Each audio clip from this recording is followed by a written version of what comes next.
Mr. Gentleman. Tadikisifaya ndiyo yeki likisoka nunga 5 wakandirwa joka.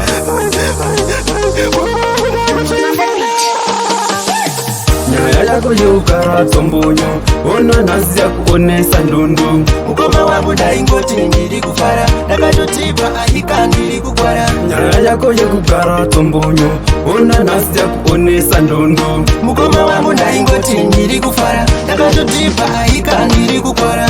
Waitotwa bata chivhindikiti zvakadaro ukabva watipindikiti kusaziva kutane gwirikiti wazopepuka wava mapiritsi. Ndakazvisimbisa kaunoke chimero pasina kurunga ndikati ndodya yekedero.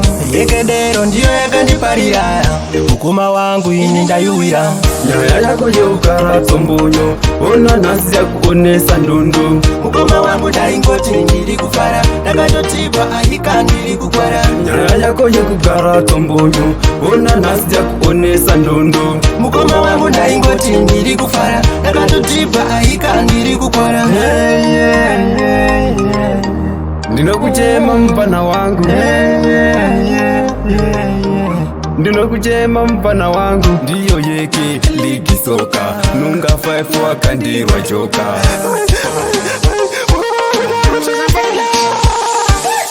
Nyaya yako yeukara tombonyo ona nhasi yakuonesa ndundu. Mukoma wangu daingoti ndiri kufara ndakatotipa ahika ndiri kukwara. Nyaya yako yekugara tombonyo ona nhasi yakuonesa ndundu. Mukoma wangu daingoti ndiri kufara ndakatotipa ahika ndiri kukwara. Waitotwa bata chivhindikiti zvakadaro ukabva watipindikiti kusaziva kutane gwirikiti wazopepuka wava mapiritsi. Ndakazvisimbisa kaunoke chimero pasina kurunga ndikati ndodya yekedero.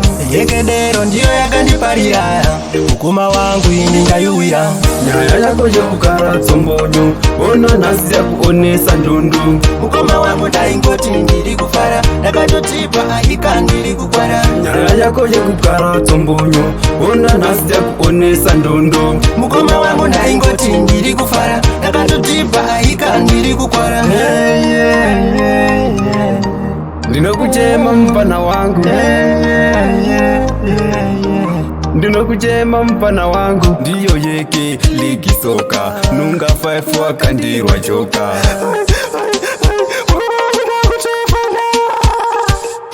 Nyaya yako yeukara tombonyo ona nhasi yakuonesa ndundu. Mukoma wangu daingoti ndiri kufara ndakatotipa ahika ndiri kukwara. Nyaya yako yekugara tombonyo ona nhasi yakuonesa ndundu. Mukoma wangu daingoti ndiri kufara ndakatotipa ahika ndiri kukwara.